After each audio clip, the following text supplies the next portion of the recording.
Sup, everybody? How's everybody doing on this Friday evening, baby? Oh yeah. All right, let me get a tweet out real quick. Dearest at Marvel Champions. Last night I had a dream that I was doing 150 push-ups in a parking lot outside of a strip mall, and everyone was cheering. I counted. I counted all 150. It was quite the dream. It's a true story. P.S. I am now live. Okay. Last night I had a dream that I was doing 150 push-ups in a parking lot outside of a strip mall and everyone was cheering. I counted all 150. It was quite the dream. Tweet. Let's get out of Twitter. Look at that, man. 1 minute. Took 1 minute to get the tweet out today. That's what I need to keep doing. Alright.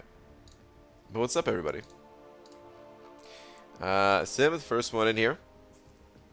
Followed by Rance, Taffrey, am I saying that right? Hendrix Bomba, Miguel, Ahmed, Maniac. Sup, everybody? Arrow, Dank Duck Dinker. Alright. Ooh, free crystal.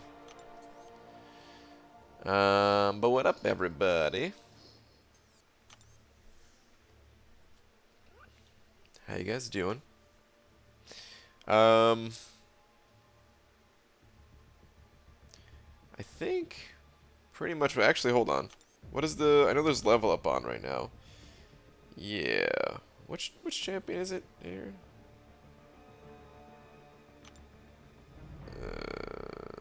Sabretooth. Is there an easy Sabretooth? I gotta check my alliance chat. I kind of forgot about that. I don't even have the energy right now, but YouTube being a butt face again? Is it being a butt face? Dude, you gotta ease up on them emojis, dude. Take it easy with the emoji spam. Hold on. Was there something posted in my alliance chat about this? Just a dual target. The dual targets, getting the points that way is kind of annoying. Just because I want to use my duels for the champion and stuff. Hashtag don't dap it up. What up, Dap? Dap, thank you very much for the raid. Dap and Dap Raiders. We got Enzo as part of that raid. A-Ra, what's up, guys? Meta, what's up? It's time to level up thing. I don't know. I don't think quite yet. I wanna rank up my rank ones. Shark, man. Oh my god. Sending over 2 saying Dap is gonna raid, please notice him. Dude, I've seen Dap. I've seen all of Dap's recent raids at least. Maybe I missed them in the past. But I don't miss them anymore. But Shark, thank you very much for the 2. Appreciate it, man. And I would like to show my appreciation and express it as such, like so. Slap. Thank you very much, dude. Whoa, your beard is missing. Yeah, I trimmed it up. It was about time, man. Let's face it. I was looking like I belonged inside of a trash can. So we fixed that. All right. Anyway, so with level up on, I got some thinking to do. Let me check my catalyst. So I'm looking specifically at tier 4 basic and tier 1 alpha for right now. Also, it's time to sell a little bit more ISO. But all right. So I have 1, 2, 3, 4, 5, 6, 7, 8, 9, 10, 11, 12, 13, 14, 15, 16 tier 1 alpha in the overflow combined with the 12. So that's 28. So I can take up all 5 of my rank 1s to rank 2 if I want to. And that, of course, will help Thing and Corvus ranked up. Wait, let me... Oh, and the tier 4 basic, that's easier because it would only be 10 of those in total that I need. Basically, I need 10 tier 4 basic, 25 tier 1 alpha, and I have both of those things covered. So I might do that. I don't know. I might still spread things out a bit and not rank everyone up tonight because isn't tomorrow like the gold spend event thing? So yeah, likely what I'm gonna do is go to my 5 stars here. Likely what I'll be doing is ranking up Thing, Corvus, maybe Maw or Wasp. Like two or three of the 5 and the top row, because that top row is all rank 1s. And I like having all my champs at rank 2. Look at Handsome, you were looking like those caveman commercials. Real deal, I know, dude. It was getting rough. It's getting a little rough. Got your win versus ASMR. I just rejoined them today and saw that. I laughed. Thanks, man. Yeah, we had it was a good war. It was a good war for us. It seemed like they were having a little bit of a rougher time, but of course ASR, one of the best. Oh, you sent it over $5 too. GM, thanks, man. So congrats on your win versus ASR. I just rejoined them today and saw that. I laughed. Also, I only have 22 4s left to rank 4 out of 144 4-star champs total. Dude, only 22 left. That's pretty sweet. That's pretty sweet, man. Only 22 out of 144. I'm sure it's taking. I'm sure it's feeling like it's taken forever to get it done, but man, that's pretty sick.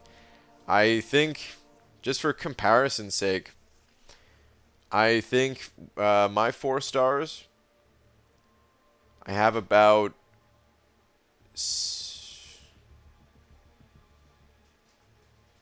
I think I have about 65 in total.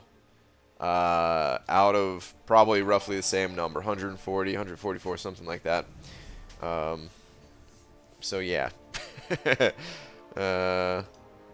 Pretty big difference. But dude, Jeb, thank you very much for the 5. Appreciate it, man. It's cool that you're back in ASR.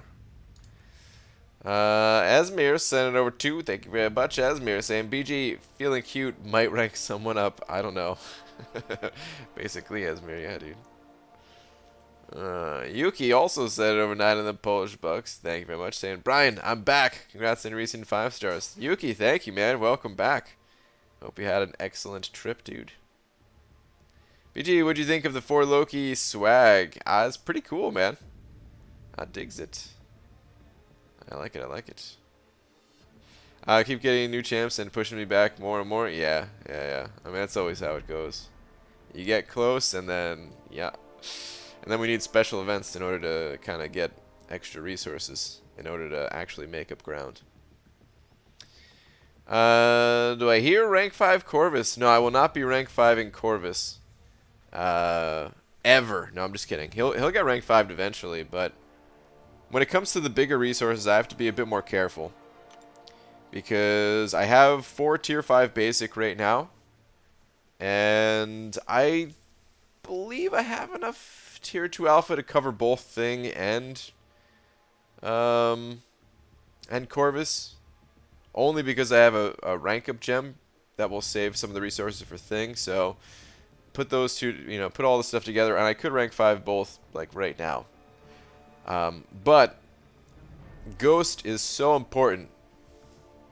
I don't think some people realize just how important Ghost actually is, or how powerful she actually is. Where I need to save resources for the day that hopefully I pull her before 6.3, and then I can use her for a Legends run. We just got back feeling cute. Might call cops. I don't know. Wow, Hector. Welcome back. So yeah. When did you get Thing BG? A couple days ago. In a recent video I just posted. No BG, nobody knows Ghost's power. Yeah. Well, I know a lot of people do, but some people are like wondering why I'm not ranking up like Corvus and stuff like that. It's like, well, yeah, I mean, they're great champions and they will get ranked up. But I need more time. This way I can keep banking resources for the one and only of the contest. What up, BG? Awesome to catch you live again, you beautiful bald man. T-Stap. Dude, these late nights, they're becoming a regular thing. I like having you. I love having you in here, man. I hope it's not affecting your sleep, though. But welcome, dude. I'm glad to be back in ASAO. However, I did ask for Loki and Omni if I could join them first and got denied. Feels bad, man. Oof. Does your alliance know this, man? They might not like hearing those things. I don't know. All right. Anyway, let's go do something else instead of staring at the Catalyst screen. Didn't I just say yesterday, like, I need to actually focus on playing the game more?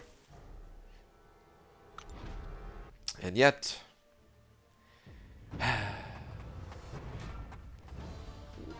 just slightly off. Just there we go. It says what I want, Brian. Okay, sure. Is Ghost more powerful than Cole? If so, hashtag nerf Ghost. No comment. No comment. I mean, okay. There's a lot. I will comment slightly. There's a lot of champions more powerful than Cole. So, all right. Anyway, does Captain Beardo need to be duped to be good? He does not. However, there are some situations where he highly benefits from being awakened. And in those situations, you could say he kind of needs it, but for most situations, he does not. If you don't pull Ghost before 6.3, will you bite the bullet and rank Corvus, or just not do Legends run? Now, I'm gonna do a Legends run regardless, whether I pull Ghost or not. The Legends run, you know, I waited as long as I could. If I don't. Like, I'll have a few more crystals to try to open before the legend cutoff date. But, you know, there's only so many crystals I can pop. And if Ghost doesn't want to come out, well, I can't make her. So, I stalled. I think I made the right call in the first 2 chapters by not doing a Legends run. But I really got to go for it in this next one, whether I get Ghost or not. BG, I'm heading out of Area 51 with a bunch of bananas that will never spoil and a 6-star duped blade for you. How you doing tonight? Royal, what's up, man? Was it the Area 51 thing? Did that happen already? Did I miss the news of the people storming Area 51 or whatever they were doing? ABG pulled 5-star Mysterio as my second 5-star champ on my alternate account. Shall I rank him up as much as I can? As your second 5-star? He's a good champion to get. Yeah, I'd recommend ranking. I don't know who your first 5-star was, but Mysterio's a good champ. I'd recommend ranking him. He's got some utility that will help you to get through certain things, even though if it's not always that easy to take advantage of. But yeah, he's good. Are you going to post a sober video that will calm down the community and show us the silver lining of Kabam's rebalancing? Probably not. I don't know. I've been thinking about it. Okay, so first off, maybe not exactly in the way that you're saying it. I've been thinking about making a video just kind of requesting that the changes made to Cole also have a positive impact on the champion. Basically, you know, okay, tone down his damage and beef up some of the other things just to actually balance him instead of like nerf him, you know. And I don't know, maybe maybe I'd still do something like that. It wouldn't take very long to make the video, but I also don't really enjoy making videos like that. That's why I stopped making like news style videos a long time ago. I made a couple right around Comic-Con time because I realized like that's how like I needed to basically in order to qualify for the pass or whatever. But otherwise, man, I don't even enjoy making content like that. I'd rather have people just feel the way they want to feel, let them express how they feel. I'm not really here to try to change anyone's mind on anything. And yeah, I don't watch those videos. I watch absolutely zero of those videos. And I always give the advice of, like, if someone is asking about making videos, I always give the advice of just make the type of content that you yourself enjoy watching. And if I don't enjoy watching those videos, why am I going to make them? So, I don't know, man. I probably won't. There are videos that I'm working on and that I actually am super excited about. High quality stuff that I can really be proud of. And yeah, I'm looking forward to finishing up those things. Working with a new video editor that's allowing me to actually work again instead of this old video editor that I've been using that was crashing on me like every 2 minutes to the point where it just was such a pain to edit videos that kind of stopped, sort of. Never really stopped, but I would stop midday and just be like, okay, I've had enough. ABG, today do my first 100% uncollected event, man. I'm so happy. Awesome, dude. Congrats, man. First uncollected. The uncollected, man, it's got some good rewards. Start building up them tier 5 basics and all that good stuff. But Brian, don't you like watching Cavalier Crystal openings? I can't say that I do. I've never really watched those either. What the fudge is up, Bry Guy? At 3.2 for Nick Fury, aiming for about 4.5. Jay, I think that's a good score to go for, man. Awesome. Get it, dude. Get it. I do watch some. I mean, I watched. I have watched some Cavalier openings. I watched Legacy when he dumped all of his units going for Torch. That's the last one I can remember.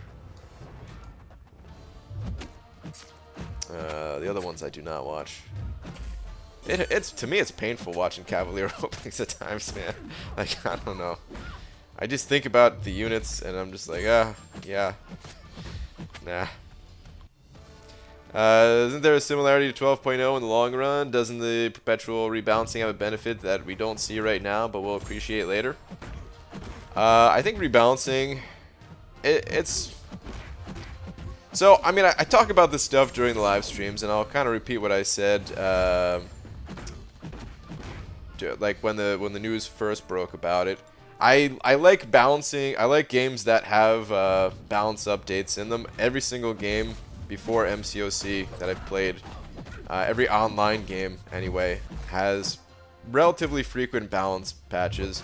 The more competitive the game, the more frequent the update. MCOC, it's competitive, but it's competitive in a different way that I wouldn't really, put in the same category as like, Dota or something like that. But even, like I said, even other games, they have balance updates because when the game, doesn't have some level of balance to it, it's just really, it's not fun. And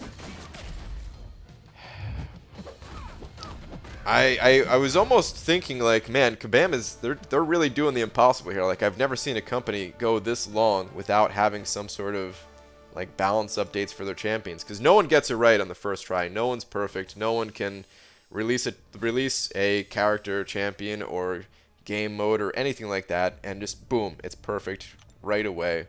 They all have to push out content or else the players get bored, right? So it's that balance, the development balance of like, okay, we only have so much time to get out content, and we try, you know, I'm sure they try to make it as good as they possibly can, but there's only so much they can do, right? With that in mind, and like I said, I'm talking about all games here, not specifically MCOC, not yet at least. So with that in mind, I do like when games have balance updates. It makes the game better. And people, you know, sometimes they get butthurt about certain updates, and sometimes it's rightfully so. Sometimes the updates that that are put out are not good for the game, and people have a right to be upset about certain changes or question the company about why they're, you know, making such changes. But typically, it's for the good of the game long term. When it comes to MCOC specifically, I still, you know, I've kind of always wanted to see more balance updates, but that doesn't mean that every single balance update is one that I'm going to like. And certain balance updates are kind of puzzling, and Cole was one of those situations where it's like, well, this dude, he you know, he's not really overpowered. He hits super hard, but there are certainly champions that are like way stronger and in some cases just downright game breaking. And it's amazing to me that these champions have not been nerfed, to be honest. I'm not even going to mention their names, but it's amazing. So yeah, but it does present an opportunity that it's not just a nerf, and it could be a rebalancing, and Cole could be stronger after the update, potentially, if they do it right.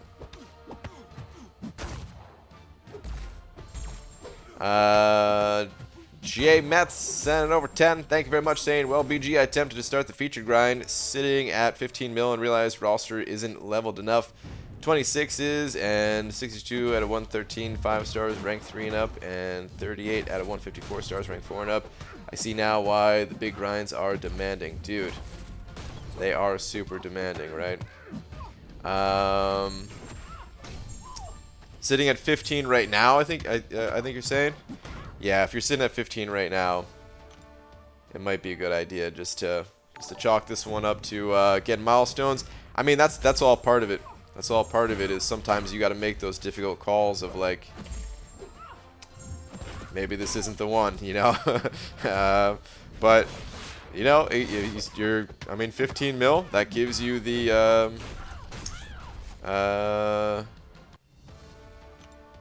2K 5-star shards, and then, you know, if you want, you could even grab some milestones in other arenas and all that. But, yeah, I mean, it's I don't know, it sounds like you already gave up, but I would also even maybe say, just to like see it out, just to see like how many points you can put up over the 3-day period. Like maybe you already have enough info to kind of piece together what you'd be able to do, but it can be nice kind of like knowing your limitation about like what you can do over a 3-day period. This way, if you want to grind again in the future or something like that, you just kind of know where you stand. But Jay, dude, thank you very much for the 10. That is super generous of you. Thank you, thank you.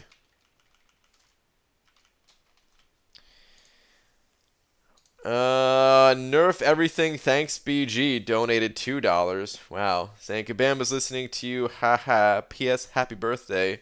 If you ever ask yourself, am I eating too much cake? Remember, there is no such thing as too much cake. Live by the cake, die by the cake.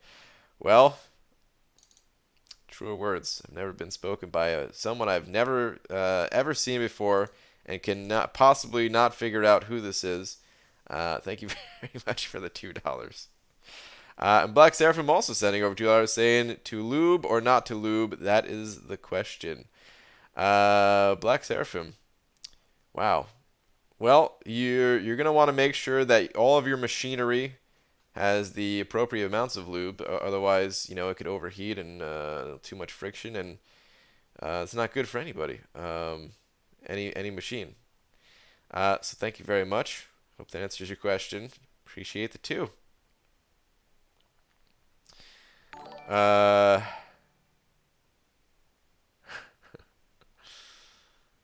Swashbuckler also sent over 150 rupees saying, nerf Groot. Agreed. Groot is the real problem in this game.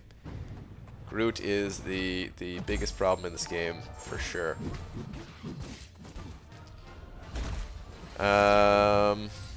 Jay Metz sent over a buck as well, saying, never really attempted the big grinds, or another buck, I should say. Never really attempted the big grinds. Really want things so I can attempt doing 6.2, but I'll settle for the milestones. Switched over and have 2 mil left in the 4-star feature to do now. All others done. Oh, dude, you're crushing it then. All others done. Nice. It's, oh man, I kind of hope he goes high now that you said that you're stopping your grind, because it would hurt if he went low. It would hurt after seeing your comments, and it would hurt me too, because yeah, of course I wanted to get him too, but I also stopped, and now I'm seeing GM is stopped. You stopped too, saying difficult. I realized on day 1 sitting at 14 mil this grind was gonna suck. Was the easiest decision of my life to not finish it. Yeah, man. Now that we know how they're going to act moving forward, we can all act accordingly, but in the past, they have put out great champs and gotten us to spend to try and get them. Now they're nerfing them, and that's not good. I still think we need to see what they do with Cole exactly. Because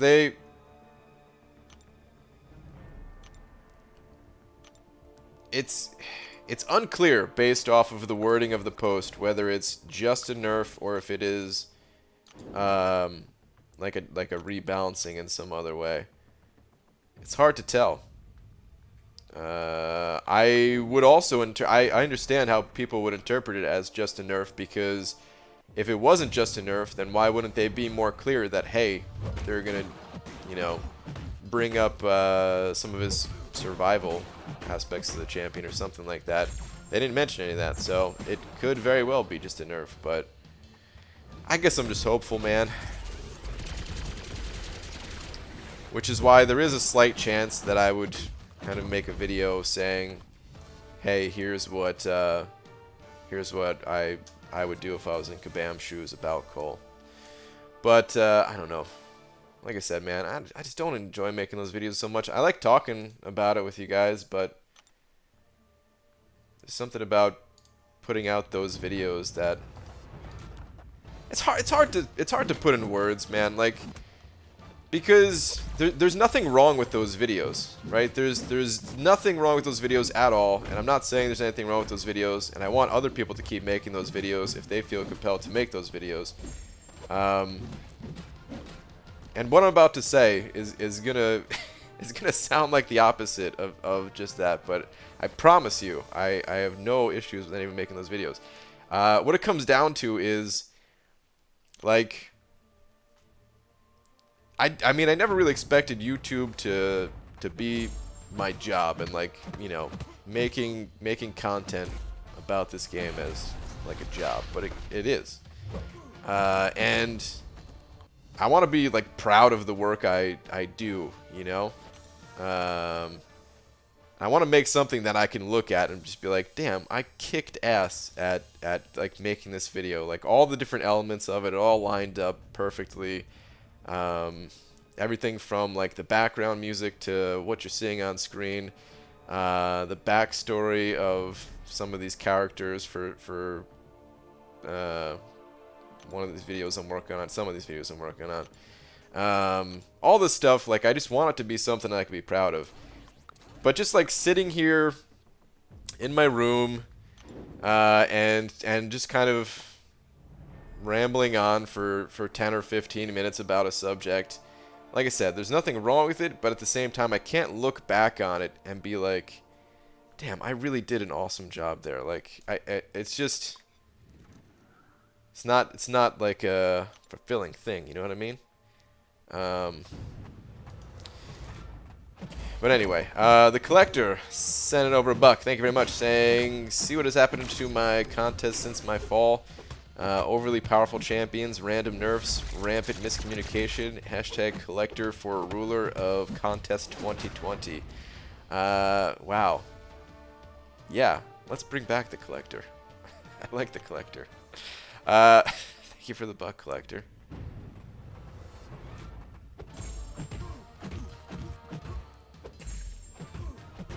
Ryan, you should really rejoin the CCP so you can make great champion videos like your Void CCP video. I think I could do that without the CCP, and I've got good ones coming. Trust me.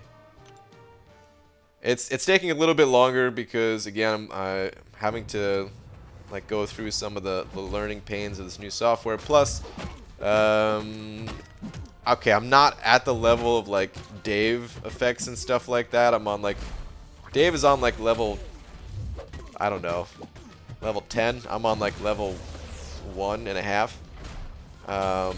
But you know, there's like a tiny bit of different effects and stuff. So just stuff that I can learn, and like I said, man, just be proud about, you know.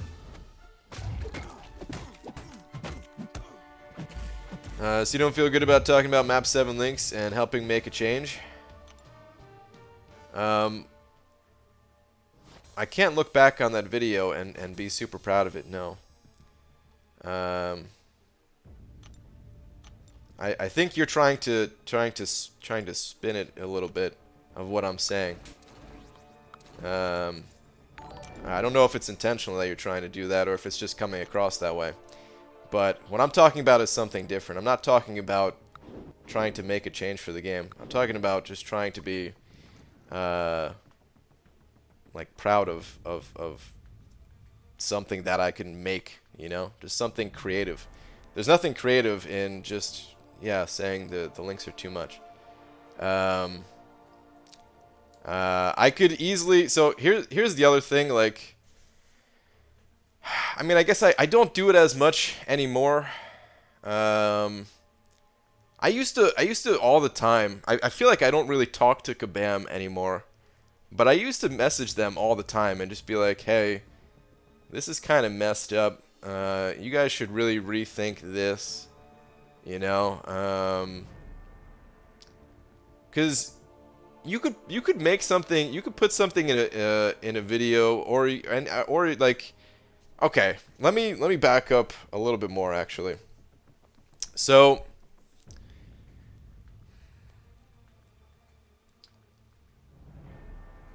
if you have like a private line of communication to someone, right?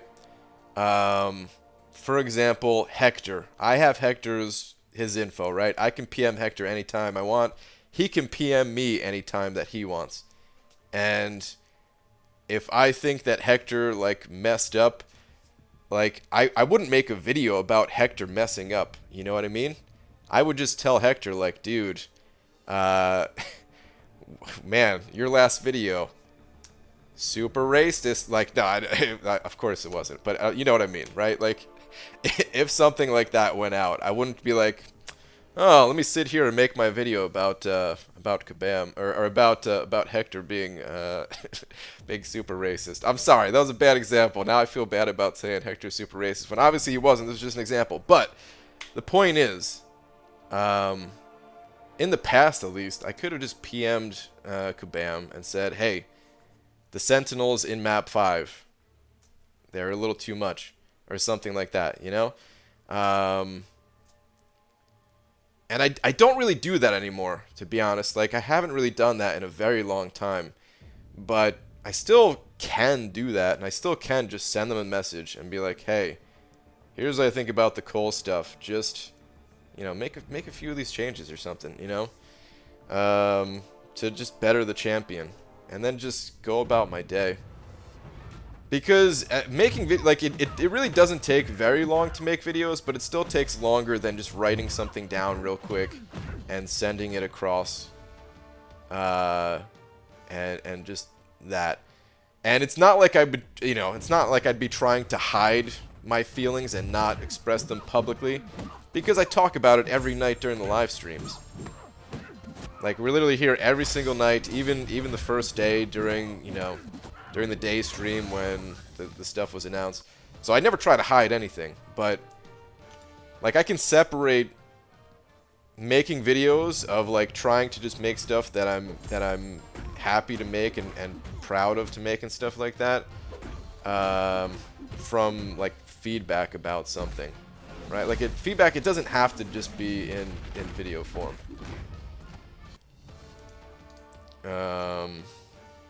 If I need to show something, that's a little bit different.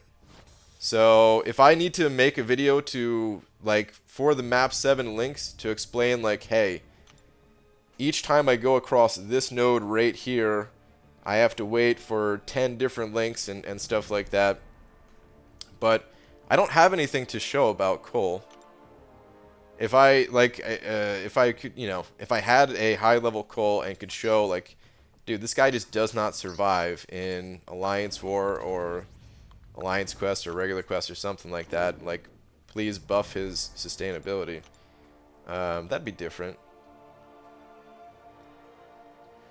But Esmir, thank you very much for the 2, saying, Eddie Money died. What? So did part of my childhood. What? Are you serious? I mean,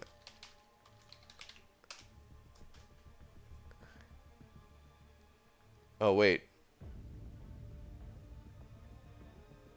Oh damn. Rip Eddie Money.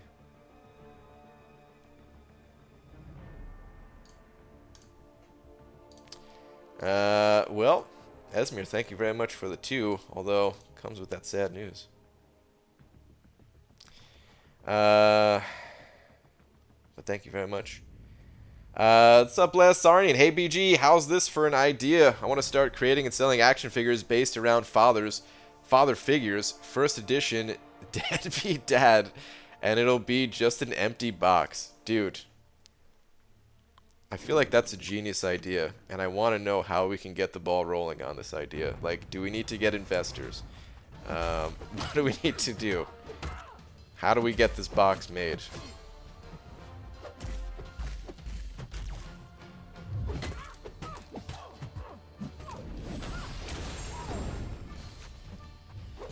BG, you have a larger and influential voice on the community, so your commentary is valuable to the community, especially if it leads to progression.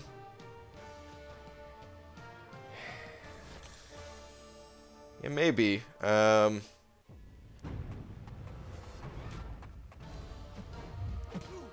don't know.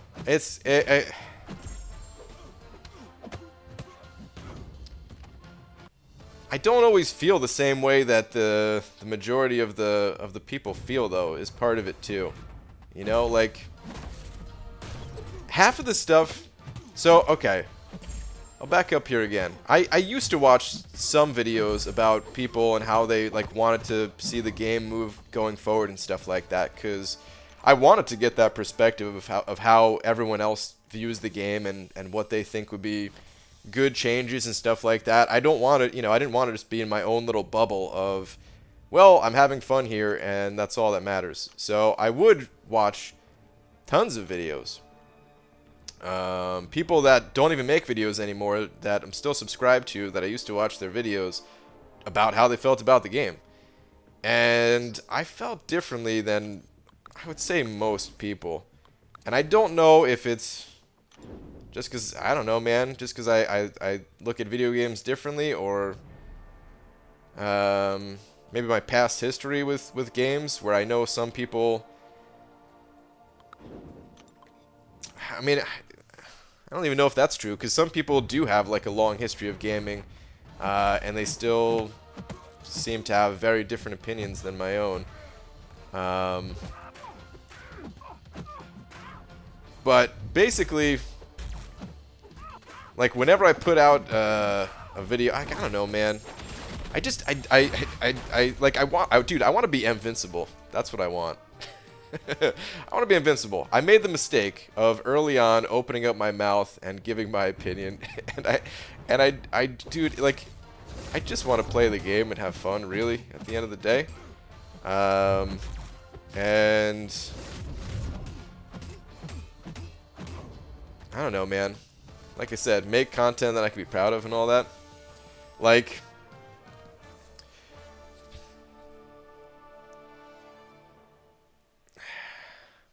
I don't know. I'm having a hard time putting it into words exactly the way I feel about it all.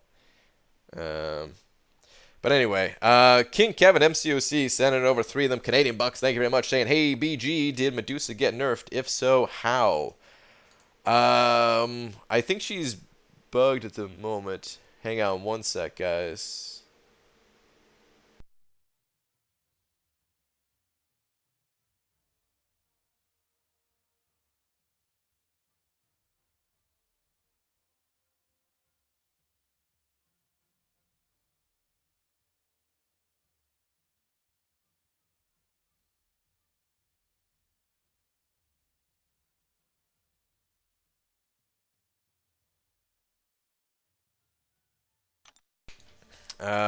Guys, give me just one second. I just gotta help Laura with something. I will be back. It'll take me 2 minutes. Be right back. Oh man, I'm sure there's gonna be a joke about that. Hang on.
Okay, sorry about that, everybody. Just having some issues with Lola, basically. Alright. Okay, so King Kevin sending over those 3 Canadian bucks asking if Medusa got nerfed, if so, how. So there's 2 bugs, I think, going on with her right now. One is, I can't remember what the other one is, but one is when the armor shatter expires. Oh, that's right, that's what it is. I think it's just bugs. So one, when the armor shatter expires, the persistent bleeds, the permanent bleeds, they stay, which helps the players actually for now.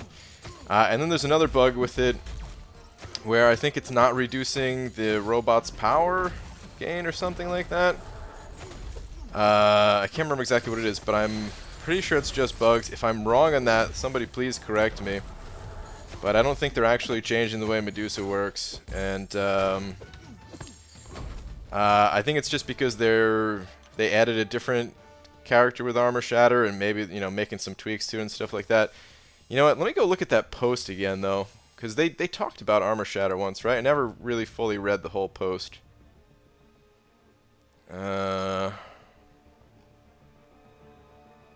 Okay, armor shatter, Medusa, and future champions. Want to give you a heads up on the future of Armor Shattered and the way it will differ for new champions that also have this ability. Currently, any ability that interacts with Armor Break, Ghost Phasing, Killmonger's Reverberation, etc. also interacts with Medusa's Armor Shattered. With the introduction of Vision, Arcus, and the rework of Old Man Logan, we'll be changing Armor Shattered to be its own debuff type and will not interact with these abilities the same way that Armor Break does. We'll be updating the text in Medusa's Armor Shattered ability description to indicate that it will have the properties of both an Armor Shatter debuff and Armor Break debuff. Okay. So, yeah, it doesn't really change anything. What does this mean? Simply put, it seems that nothing is changing for Medusa's abilities, and that Armor Break and Armor Shatter will be 2 separate debuffs for all champions that receive this ability moving forward.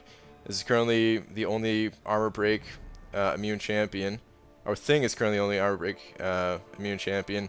There's also Armor Shatter immune as well, and the recently tested classes will probably be the same. This also means that champions that are immune to Armor Break and blah blah blah blah. Okay, so actually it says here this change causes a bug for Medusa when her Armor Shatter is not interacting with the abilities that interact with Armor Break. We're working to fix those. So it's just bugs. That's affecting Medusa for right now. She did not get nerfed in any way. Thank you very much for the 3. And Lizer also sent over a buck while I was gone. Lizer. Give me 1 sec.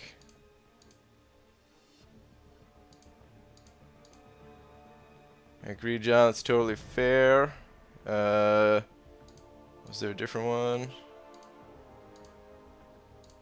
Was it this? Here's where I stand. I don't have any issue with rebalancing champs. I just don't think that calves should be sold for $10 each before the champ is in its final form if they want to hold off on selling. Yeah, I think so. I think that's part of the problem in MCOC, really, is that I said this the other day too, and this is something that I've thought about for a long time. Because there is a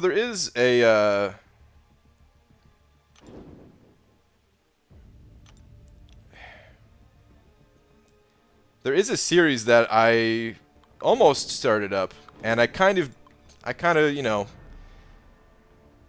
I guess the reason why I didn't start this series up is kind of the reason that I was talking about before, where I wanted to make different content, but basically I was gonna have a podcast style format, and just focus on one issue during that, and one of it was just gonna be microtransactions in gaming in general, and actually not just limited to microtransactions, just like, you know, the way that games monetize in general and how that affects the game and the community and all that stuff. And one of the things that I realized a long time ago, back during like the 12.0 days, is that there's an incredible amount of pressure for companies that have microtransactions to get it right on the first try.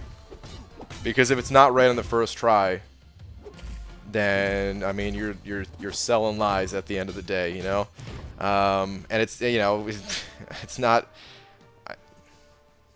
I don't believe it's intentional. Like, I don't know, man, because it, like, people can say like, oh yeah, they could just sell crystals and then go back later after they made all their money and make the change and stuff like that.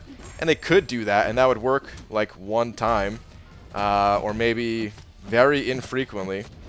But it puts such a sour taste in people's mouths that they spend a lot less, and I'm pretty sure that it's like a monetary loss for them.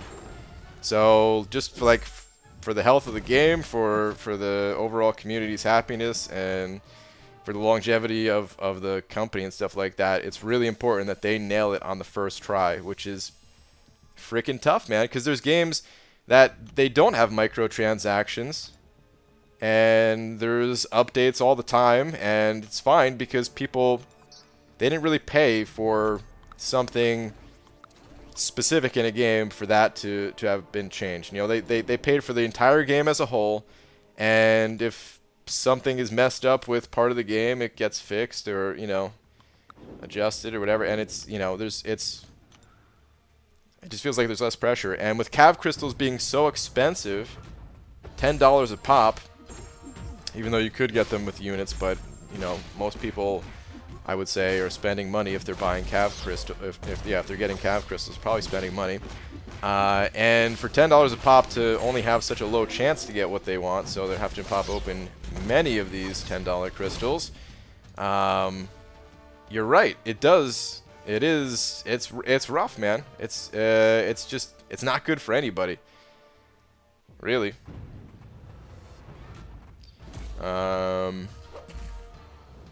For certain changes like this. And it sucks because I honestly would rather see more balanced updates, but because of these microtransactions and because of how much people spend on them, I mean, what do you do there? Like, I've held back a lot of times. You guys know that I listen, man. I try not to talk about it so much. I try not to mention like specifics and all that, but there are certain champions in this game that I think are causing more harm than they are doing good. Champions that people, maybe they're having fun with now, but it leads for a long-term negative impact on the game. And do I want to see some of these champions get nerfed? Yes, I do. I absolutely do. I'm not going to hide that. But I'm also not going to sit here and make a video talking about specific champions that I want to see nerfed and everything, because how can I do that knowing that people spent crazy amounts of money to get some of these characters? If I'm like I imagine it's a little bit different through the internet, but I try not to picture it that way. I imagine like if I'm sitting next to a guy and we're having a conversation and he tells me that he spends you know, a couple $1,000s to get this character, and then I turn to him like, oh yeah, well man, well it's cool that you got him, but no, I want that champion nerfed. like I don't know, man, it's not a good conversation. Like, I wouldn't want to have the conversation with anybody, man. But I legit do think that, you know, certain characters hurt the game in a very big way, in a huge way. In a compounding way.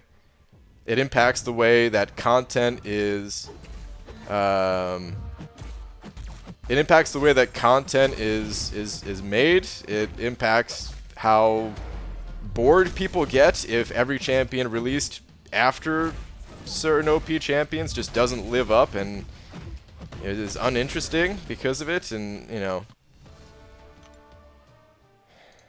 So I want to see updates. But at the same time, like, man, in a game where it's so expensive, and it's not, I mean, not just monetarily expensive, but time-wise, it's, you know, it's the same exact conversation. I stayed up, I stayed up for 72 hours. I missed my daughter's recital to make sure that I got this champion, which, you know, I hope somebody didn't actually do that. But if somebody was telling me these things, what am I gonna say? well, you should have went to the recital, because that champ should be nerfed. Like, I don't know.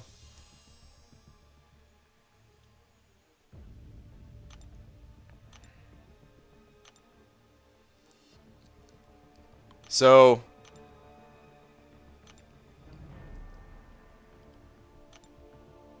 I hit a certain point a while back where I was kind of just, I just kind of wanted to be the observer and say, like, see if Kabam could pull off having a game that didn't have any champion balance updates. See if they can somehow navigate that spot that they ultimately put themselves in by having such expensive microtransactions and so hard to get these champions, which I'm not even saying is a bad thing that it's difficult to get these characters. I think it's a good thing, man. It's part of what makes this game fun, is that these characters, they're not easy to get. And when you get them, it feels damn good because of that. If every character was super easy to get, then who cares about any of the characters? Or if everybody had the exact same characters, then the game's not interesting.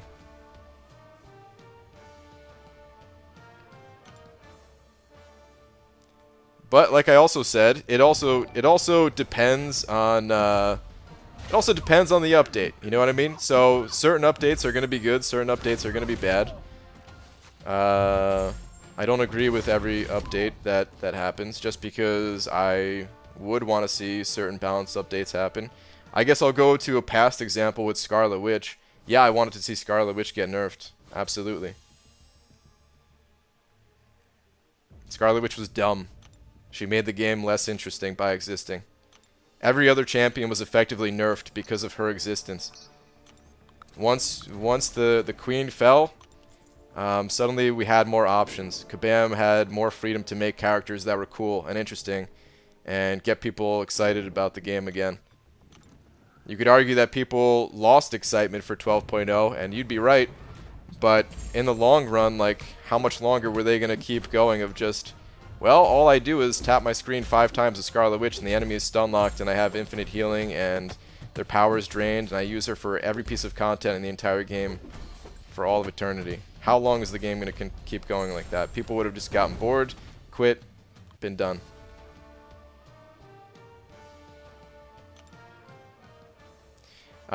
Swashbuckler sent in over 150 rupees. Thank you very much, saying nerf the recital. Solved. There we go, man. Nerf the recital. Dude, thank you very much for 150 rupees.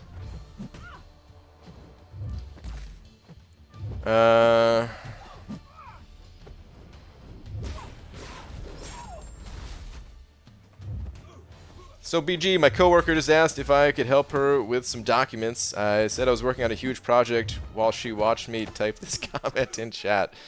Dude, at least she knows how important the work is. You bring joy to the comments. I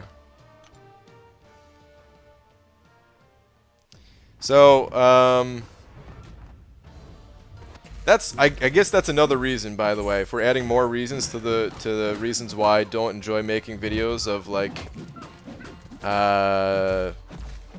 these like opinions, especially like the opinions that. Okay, actually, I'll add 2 more reasons. All right, reason number 1. If you make to make a video about these news topics, you have to make that video. Well, you don't have to make the video right away, but everybody does. And it's because that's when the topic is the hottest, right? That's when you can cash in on the most amount of views. If you can be the first one to put out that video, or as close as possible to the first one on that first day, whatever, you're gonna get the most amount of traction on your video. But you also have the least amount of time to really sit back and think about what this is going to do, not just for the champion, but for the game as a whole, how it's going to impact the players, if Kabam's going to, you know, like, if they are going to react and take feedback before, you know, putting something out like that. It's just, yeah, I don't want to be part of that. And then the other reason is I don't know what's right, man. I really don't know what's right. I can talk about it. We could have discussions, and I think discussions are a little bit better than just me putting out a video and saying, Kabam is wrong, here's why, I'm all-knowing, and I know that this is the right way to approach it, and Kabam, 100% wrong. Like, dude, I have no idea. I like to think that I have a good grasp about these games, and if I was making my own game, I'd be probably more assertive of my own opinions of like, no, like I have this vision and we need to, you know, or just like looking at the data like, hey, this is messed up, we need to fix this, something like that. We don't have all the info. And yeah, I could still certainly share my opinions, but like I said, I'd rather do it in a conversation. I'd rather just talk about the game instead of just putting out a video of, I'm right, listen to me, look how important I am, make this change.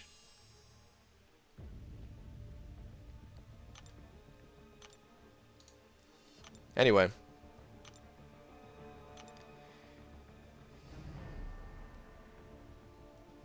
The thing I hated about 12.0 was that I had earned money washing cars with my dad, and I had bought that Mystic 4-Star Awakening gem offer Kabam put out for like $50. I bought it, Awaken My Scarlet Witch.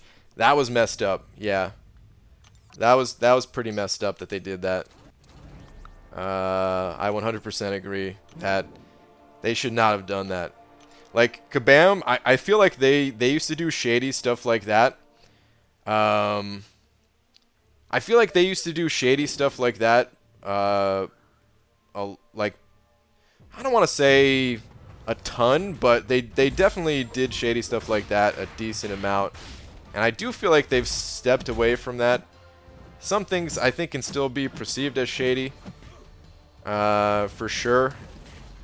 And maybe there is still some shady stuff. I don't know, but it's back then I do feel like there was more, and that was one of those things where it's like, really, you know, people were gonna pick up this offer to awaken these certain champions. Like these champions were clearly far and away the best of their class, so of course people would pick up these awakening gems to awaken these champions, and then they got nerfed, and yeah, that's pretty messed up. So I think they got to be careful with doing stuff like that, because it really does put a bad taste in people's mouths and stuff.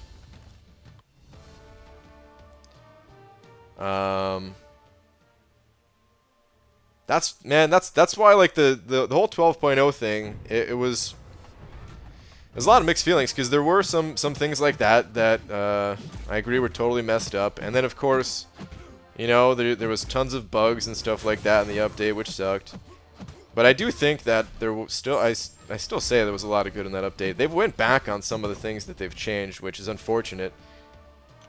I said this the other day too, man. I've been thinking about this for months and months and months.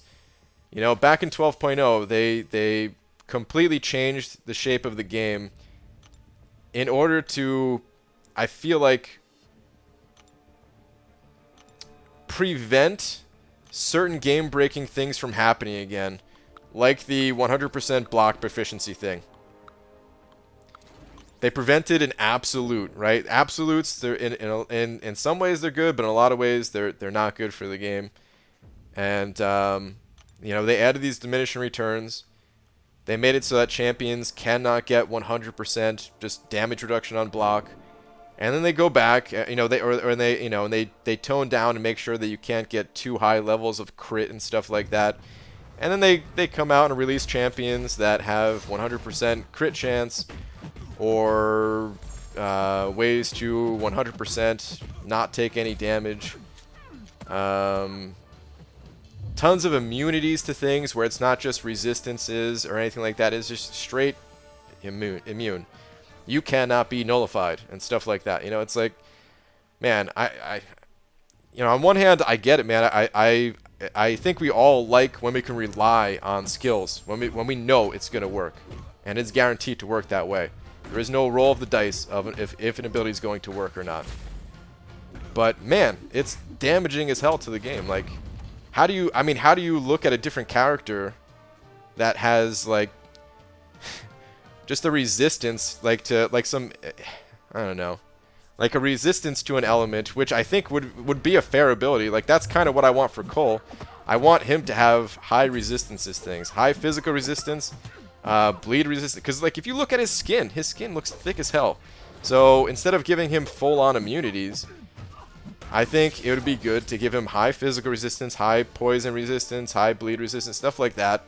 But how do you look at a character with these resistances and compare them to somebody who is just, like, fully immune? What do you get played even? I don't know.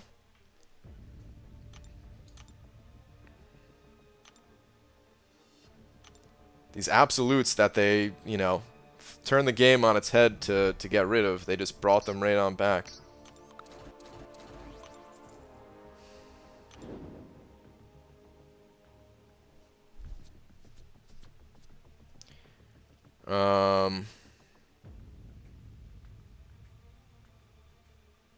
But yeah, you know, it's interesting nonetheless. You gotta admit that, like, it gives us something to talk about.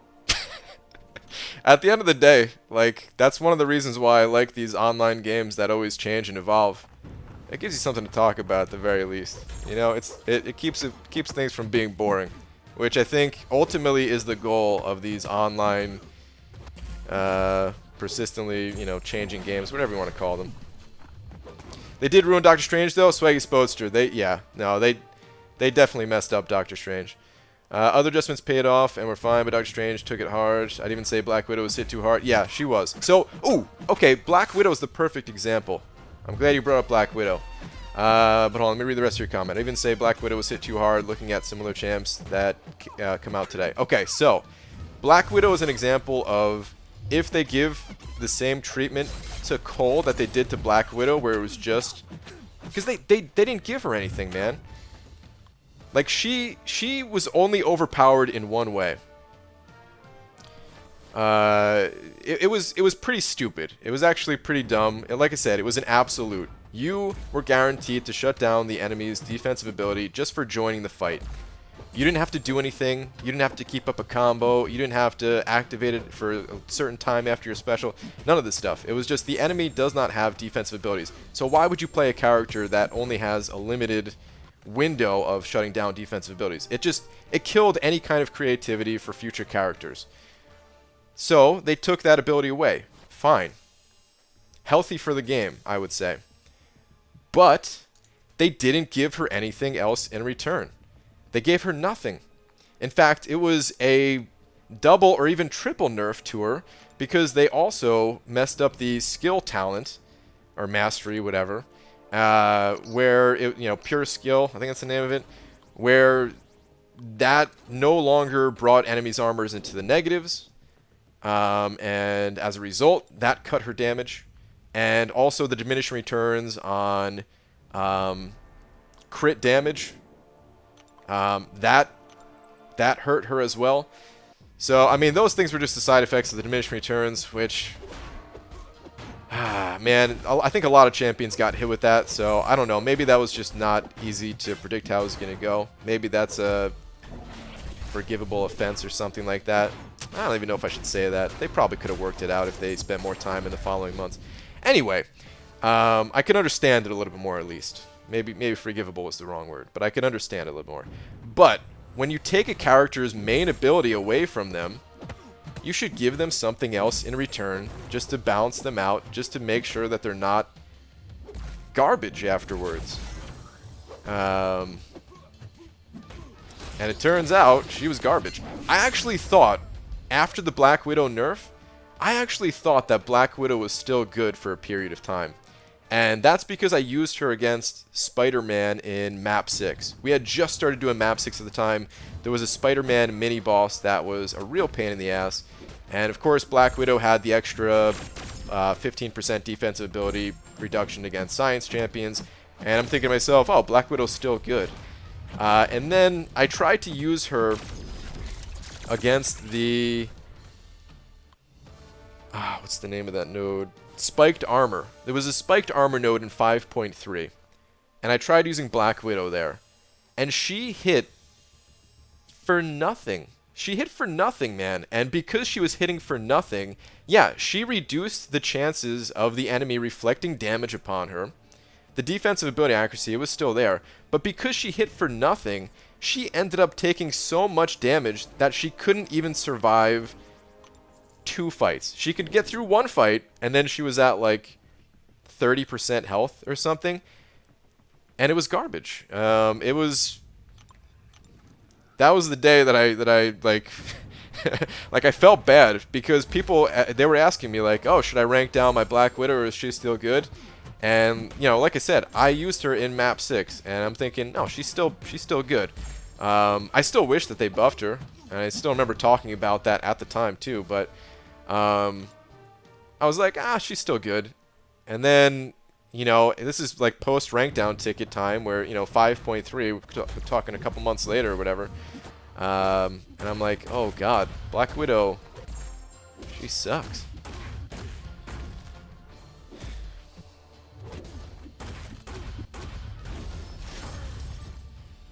Brian, do you think it's time to extend the top 150 to top 400 in the 5-star featured arena? I think an extension would be good. Maybe not to top 400 even. I don't know. Maybe top 400 would be fine.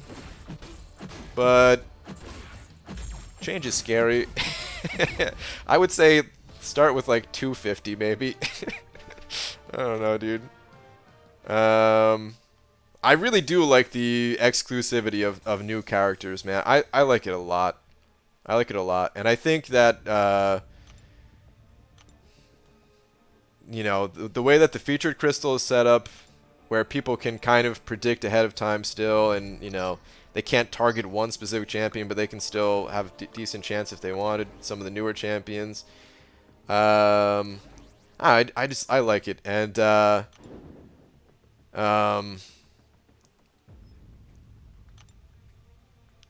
I don't necessarily think that like increasing the amount of people that get the champions would be bad and take away from that exclusivity, but at the same time, you got to be careful of that number, you know.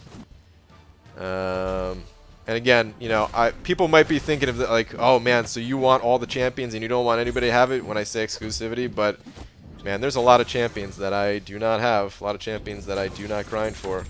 I like seeing other people have those exclusive champions, not just myself. I think it makes for a fun game when you could look at someone else and be like, oh damn, you have this champion, how are they, good? And they tell you about them, share some videos. I think it breeds like a, you know, just a healthy community overall for there to be that exclusivity, and you get to look forward to like, oh damn, you know, I hope I can get that character one day after seeing what you can do with it and all this stuff. So I like the fact that characters are hard to get. I don't necessarily want that to change, but at some point there is an evolution in the game, and the closer it gets to like 6 stars actually taking over, then the more flexible I think you can be with 5 stars and such. But I don't think we're like, you know, there yet. So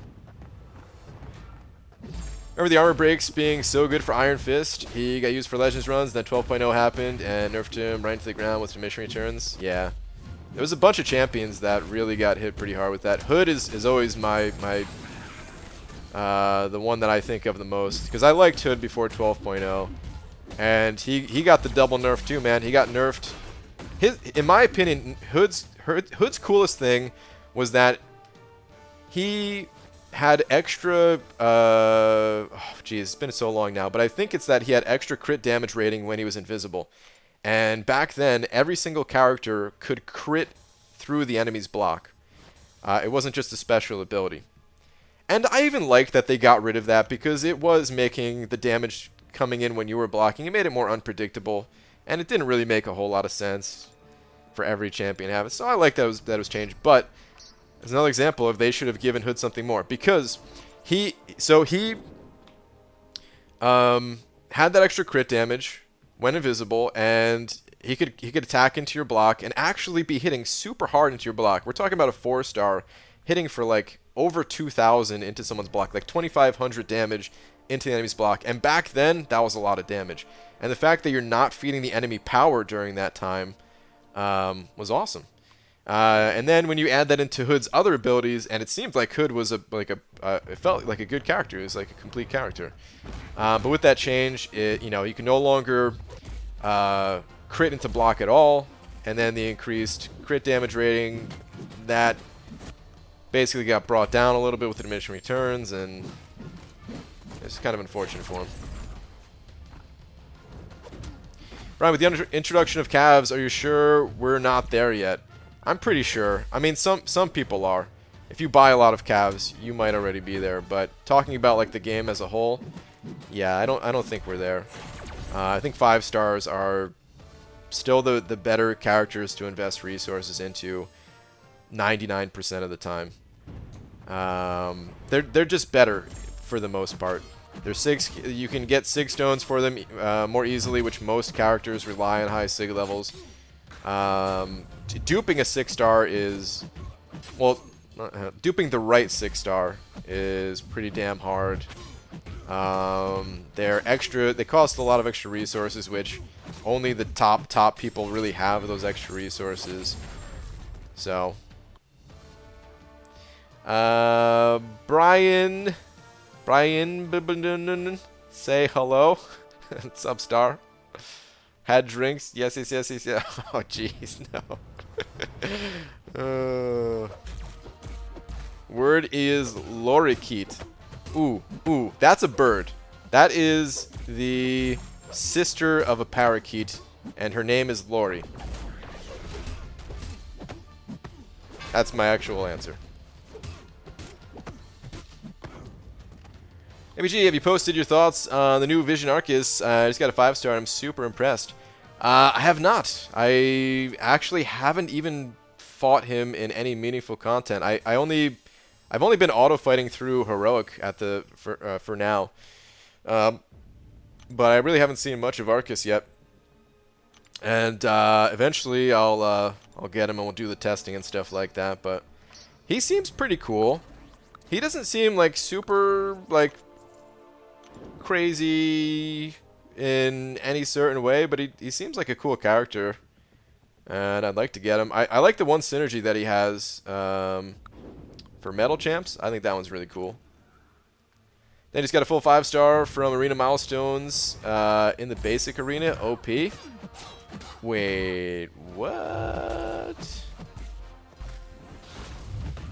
Wait, I thought these were just featured 4-star crystals?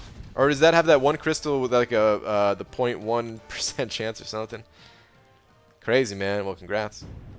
BG, what do you think about Aunt May website? I think it's incredible. I think it's beautiful. I love it. Plus, the person behind it is an awesome person that was actually at the first week of the Summoner Showdown.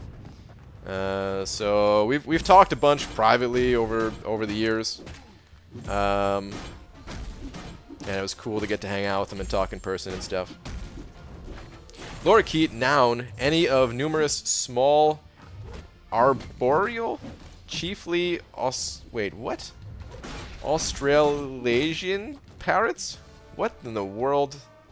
Family Loridae. They usually have long, slender tongue papillae. How do you say that? Damn it, Star. These words are too hard. Half of the words in this definition you could have given me to define, and I wouldn't know what they meant. Which form an organ resembling a brush. Okay. So it was a bird, though, huh? Okay. Those event shards, 5% chance? Dude, really? They give 5 stars, though? Yo, sup, what up, Hobbit? Found an interesting bad fight for Warlock. Emma Frost on unblockable L1. With his ability accuracy stuff, her reverse controls are unpredictable. Ooh. Did you survive it still? He's kind of tanky. Arboreal means tree dwelling. Oh. Okay. What are these words? Copy, pass ya dick. So not my fat yuck. Corrected default. Oh, man. What is diminishing returns? Diminishing returns basically means that the more you have of a certain stat, or just thing in general, the less of an impact it has. So, if you have, let's say you have 100 crit rating, and that gives your character 5% crit. If you gain another 100 crit rating, you'd think, oh, well now I have 10% crit. If the first 100 gave me 5%, the second 100 must give the same amount. But with diminishing returns, every 100 you add, really every one that you add, but just for example's sake, every 100 that you add is giving you less and less. So maybe the second 100 only gives you an additional 4% crit. If you have an extra 100 after that, then you're only getting 3% and so on. And it's different for different things depending on the formula that the company uses and stuff. It's diminishing returns, they're a necessary evil, basically. They're good. It's a good thing. It sucks kind of because, you know, of course everyone wants the most amount of power that you can get, and diminishing returns kind of keeps that power in check. But if we just had unlimited power and everything, then, you know, it can break the game in certain ways, and yeah. So overall, I describe it as a necessary evil.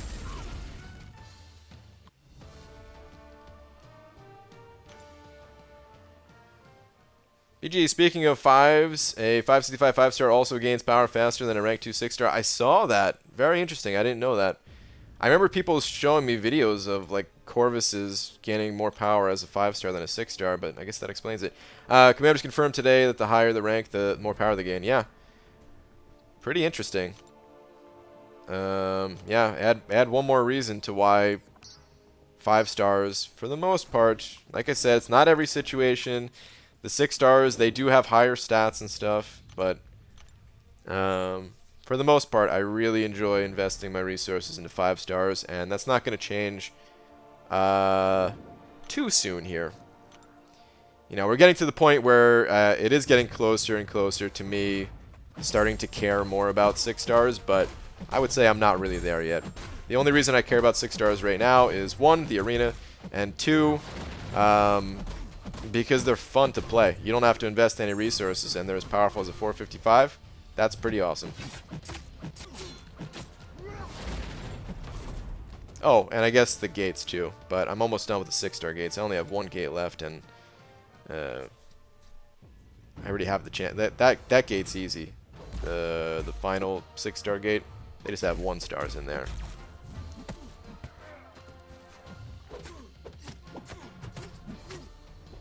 Brian, I used mastery points in energy resistance and defense by mistake. Should I recover it or upgrade physical resistance? Going for a similar build to yours, suicide and healing. It's not a big deal, man. It's not that bad having an extra point in energy resistance. There have been times where I've thought about having 2 in energy resistance and 3 in physical resistance. I don't think it's gonna have much impact. You could honestly just leave it like that. I do think that we take more physical damage in this game, so it makes sense to have more physical resistance, more points in physical resistance than the energy resistance. But of course, there's still lots of energy damage. Some of the you know, annoying specials to evade and stuff, they're energy based, and cold snap and that type of thing.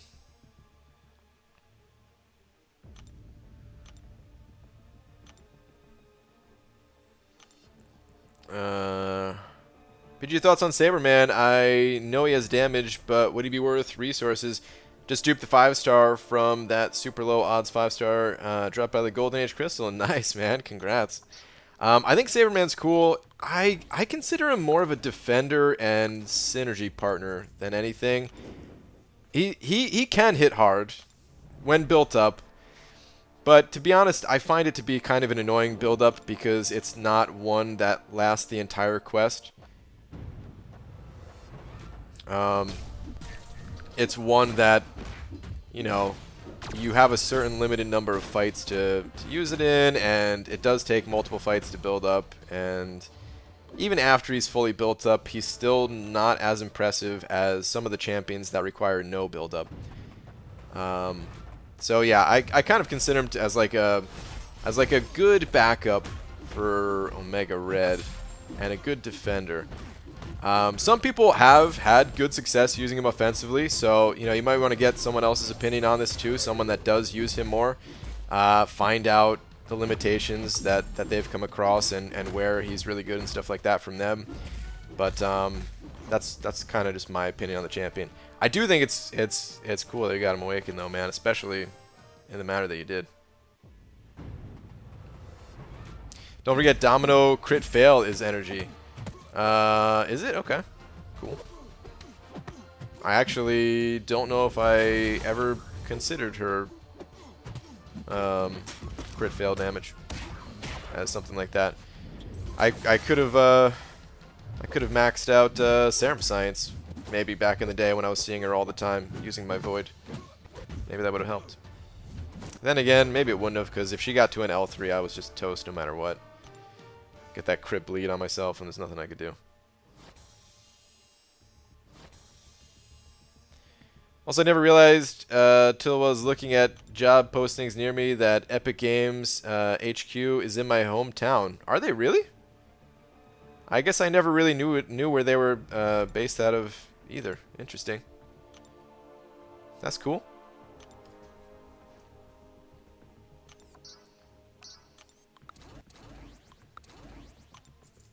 BG, who is better, Gwenpool or Killmonger?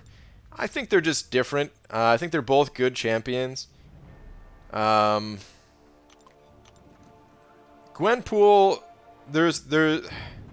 actually, I was gonna say you definitely want to use Gwenpool in situations where you know you're gonna get hit by like an L3, like Hyperion or something like that, because she can survive those. And we've seen some pretty nasty power gain Hyperions in like variants and stuff like that.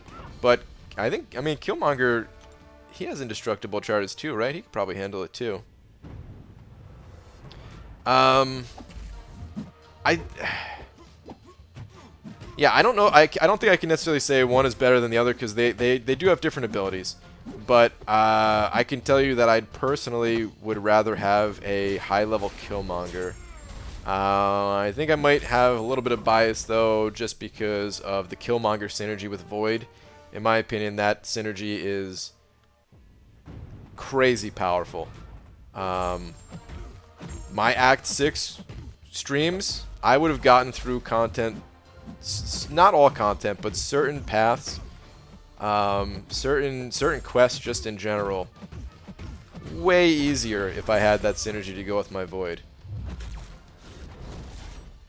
I think it's incredibly powerful. I mean, it's one of the reasons why I, was even attempting the itemless Labyrinth runs with Void, just because it's so sustainable when combined with all the other things that Void has, and the masteries that you can give Void to reduce damage and all that. So I have a little bit of bias, but I also really like the crit resistance that Killmonger has, as long as I'm not fighting against him. I like that crit resistance. I think it's an underrated ability when you are playing as the character. A lot of people think of that as a defensive ability, but I mean, think about it. If he has a, 20% crit resistance, and you fight an enemy in a quest that only has, because the enemies in quests, they don't have synergies, they don't have masteries, they just have their base crit rating. And the average champion has something like 25% crit chance.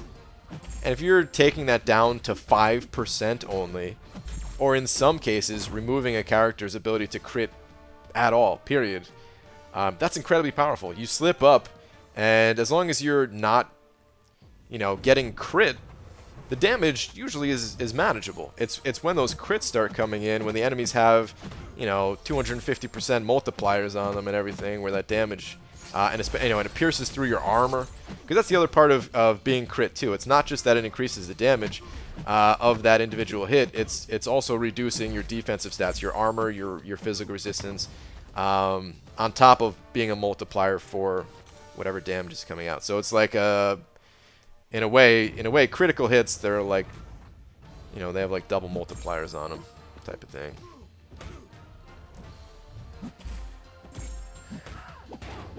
So yeah, I think I'd rather have a Killmonger high level, but they're both good and just in their own ways. Jaker Summit sent it over a couple bucks. Thank you very much. Saying, hey BG, 6-star Darkhawk, Sig 40, worth resources for rank 2?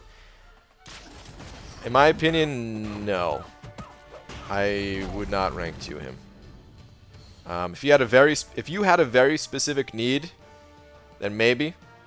And I will say that Darkhawk, he can be kind of annoying on defense at times. I have seen him get kills, both going up against him and just seeing like our Darkhawks on defense. And I don't necessarily think that he needs high sig level for defense, because people are gonna just assume that they're gonna get auto blocked even if it's a low chance to auto block at low sig levels. So defensively, it's probably fine, but I also wouldn't really recommend investing resources into a 6-star just for defense unless you already had just a crazy roster of ranked up champs. The reason why I don't think that he's worth it, the real reason is when using the character offensively, I think Darkhawk is great. I think he's amazing. But until you get him to a high sig level, I think other characters with similar abilities, similar attributes are just better. You know, like I think a Sentinel and an Awakened Sentinel and a Sig 200 Darkhawk, I don't know which one I'd rather have. I put them, you know, pretty equal in terms of power. In some situations, you know, one's gonna be better than the other, but overall, I think they're both pretty versatile champions, and I don't know which one I'd rather have. But when Darkhawk is only at Sig 40, he doesn't gain nearly as much damage in his null mode, which is after you pop the special 3, which is his best mode. And I would honestly just recommend using him at a rank 1 if you ever needed a robot with immunities that has a long heal block on the L3 or something. And just maybe in the future, when his sig level goes up, then maybe he'll be worth it. Thank you very much for the chew.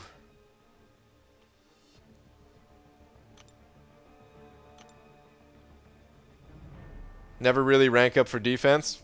That's good. Shouldn't, probably. Defense is last on the list, in my opinion. Sometimes people think that's like a selfish way. Oh, I think I'm done in this arena. I don't know why I'm still going on. Sometimes people think that's like a little bit of like a selfish view of like, oh, you don't want to rank up your defenders, you don't want to help your alliance or something. And it's not that. I think that the best way to help your alliance is by not ranking up defenders. Actually, you want to be as strong as you can as an individual in your alliance to make sure that they can rely on you. So you want to rank up your attackers first and foremost.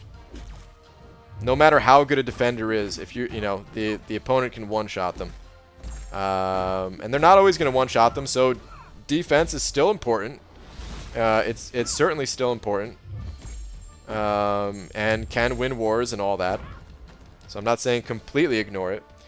But there's like an order of what you want to target first with your rank ups.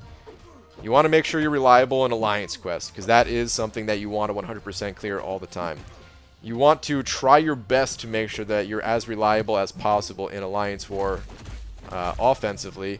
That is not a mode where you're always going to be reliable. It's just the nature of Alliance War. You're gonna die sometimes. Sometimes you're not going to be able to finish your path, etc. But you want to get as close to, you know, that like full reliability as possible. You want to okay. The next point here is kind of it depends on how you feel, depends on what your focus is in the game. But in my opinion, Prestige is more important than Defender. If you can like knock out both at the same time, then that's awesome. There are certainly some high Prestige champions that are great defenders, like Thing. But he's also a great attacker. I mean, he's just great all around. There's a bunch of characters though that kind of, you know, share these across multiple roles here. So it's good when you can get that down. But you even want to make sure you have characters that you can complete, like the variants and stuff like that, because that's ultimately going to give you more rewards. And the more rewards you can get, then just the stronger you're going to be, the more flexible you're going to be. When somebody leaves the alliance, maybe you can cover something that they had been handling, all this stuff. And then defense comes like at the end of everything here. And like I said, you could be smart about it. You can find things that cover multiple areas. So, you know, I'm having trouble. I mean, I guess. I'm trying to think of another example besides Thing. Wasp is maybe a good example where she is a decent defender. She can be troublesome sometimes, and she's also there that, like, offensively you could use her in quests, even just to like back up your ghost. I think she has decent prestige. I don't know. Maybe that wasn't the absolute best example, but you guys know what I'm talking about. Yuki sent it over 3 of them Polish bucks. Yuki, thank you very much.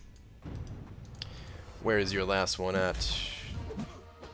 BG, 3 questions. 1, Wasp, Sig, 180. Oh, speaking of Wasp. Or Unduped Thing to 565. 2, Unduped Emma Frost, Unduped Sinister, or Sig 100 AA to 565 with a Mutant Fortified Awakening Gem, or Rank Up Gem. 3, I made a Drunk Up. Wait, hold on. I made a Drunk Up in Croatia. Oh, okay. A Drunk Rank Up, got it. Made a Drunk Up in Croatia, and Civil Warrior is at 455. Any Silver Lining? Silver Lining, I guess the silver lining I'll answer that one first. For Civil Warrior is that he's an underwhelming character, and he is a character that Kabam created. So maybe because it's one of Kabam's own, maybe they will show mercy upon that man and actually buff him. One can only hope. But for now, I don't think he's very good. Doesn't have a whole lot of use. He's kind of fun to play if you hate yourself, but he's kind of fun. Okay, the other 2. Sig 180 Wasp or Unduped Thing to 565. Oh. I think Thing is overall the better character in pretty much every way. Unawakened, however, without the Awaken ability, he doesn't have the prestige. He doesn't have that tankiness. Do you use Ghost a lot, Yuki? I can't remember. If you use Ghost a lot, I really don't think it's a bad idea to rank up Wasp. Especially after seeing certain characters like Maw, where they're trying to counter that guaranteed crit, and you might need to throw in someone like Wasp to get through certain areas. That's tough though, man. Because I think the better long-term investment is to go with Thing, probably. But is it? Because if you ranked up Wasp, then you could maybe save some resources, invest those resources back into Thing. Have rank 2 6-star Ghost. Okay. You know what, man? Go with your gut, but I'm actually more on the side of saying Wasp. I don't know if that's how you're feeling too, and if you just wanted someone to like reassure you that it's not a bad move because of how strong Thing is. But I mean, Wasp is such high Sig level and all that. I would go with Wasp, I think, if I were you. It's a cool rank up. There's not that many people with like a rank 5 Wasp too, so you got that going for you. And you're clearly using Ghost all the time if you have it rank 2 probably. Lean towards Wasp. She should be a prestige bump too. Yeah. I would go with Wasp. All right. What was your last question here? Unduped Emma Frost, Unduped Sinister, or Sig 100 AA to 565, Mutant 4 to 5. I wouldn't do any of those, Yuki. I don't feel good about any of those, man. Again, you know, go with your gut if you're really liking one of those characters. Emma doesn't technically have to be awakened. If you have a need for these characters, then okay. I think that's the right way to look at it. But this feels a little bit more forced, just because you have that mutant 4 to 5 gem. I would hold on to it, man. But yeah, I think if you really did,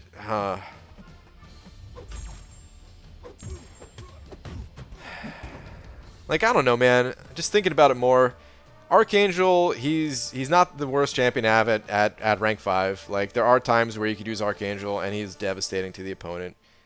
And there's certainly great uses for Emma as well, and Sinister is good on defense. These aren't necessarily bad rank ups, but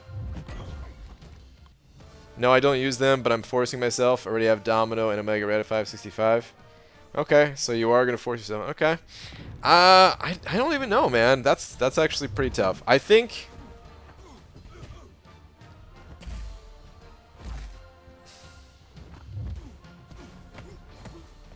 Yeah, I think it just depends on what you want. If you're looking for the best defender, Sinister, I think, is the best defender of those three.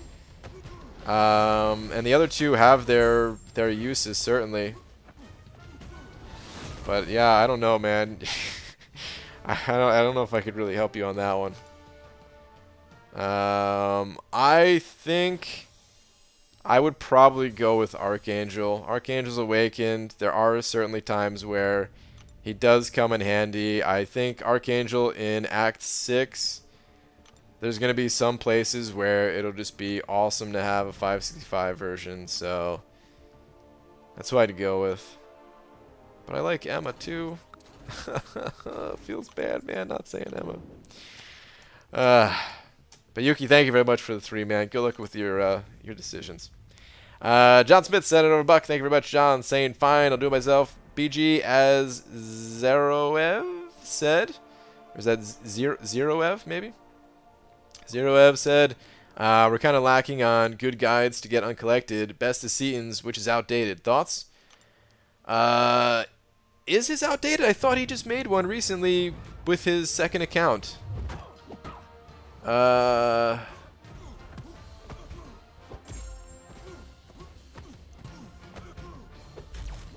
I'm trying to think back if he did or not.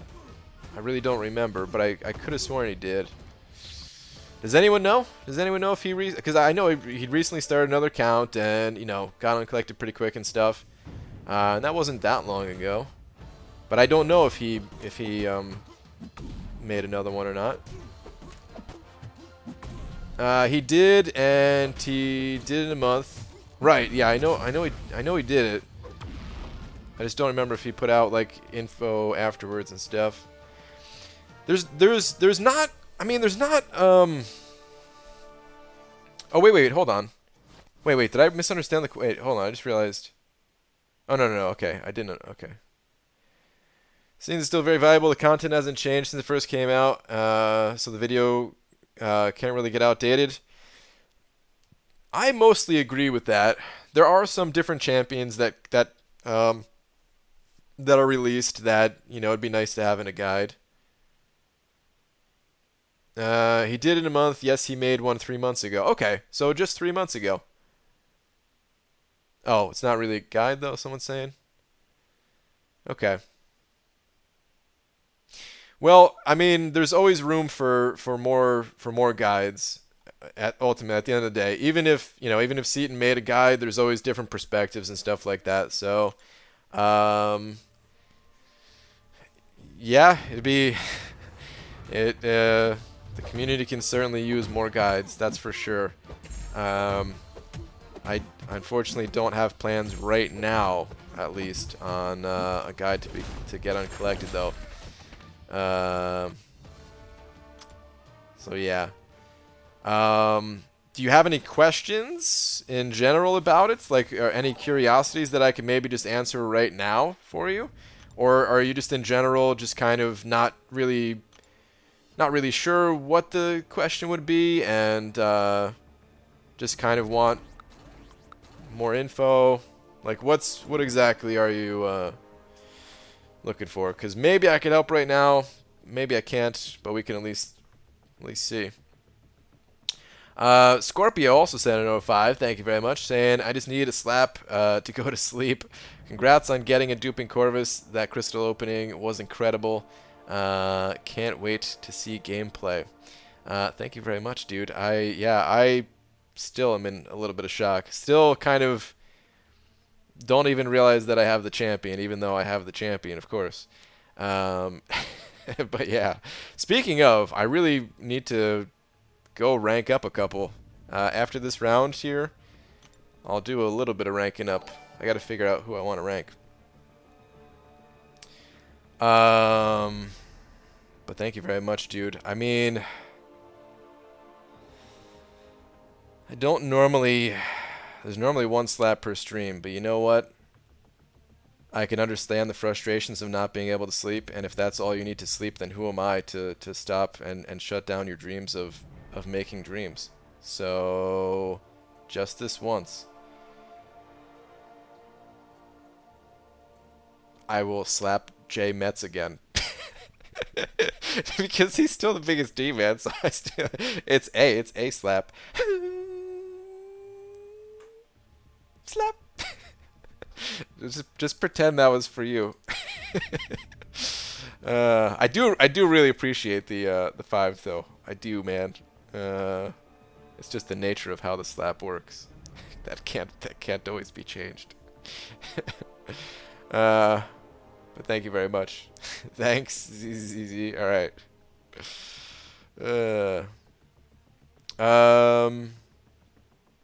Wait, okay, so just generally, man? Okay, just generally. See, it's tougher when it's just generally. And I understand why you'd want something like that. There's... You know, when you're not familiar with something, you don't really know, like, what is going to be problematic, what's not, what's to watch out for, what questions to ask. So I get that you'd want a general thing. But it also makes it harder for me because I'm not sure like what to cover, you know. And if I just started spouting out info,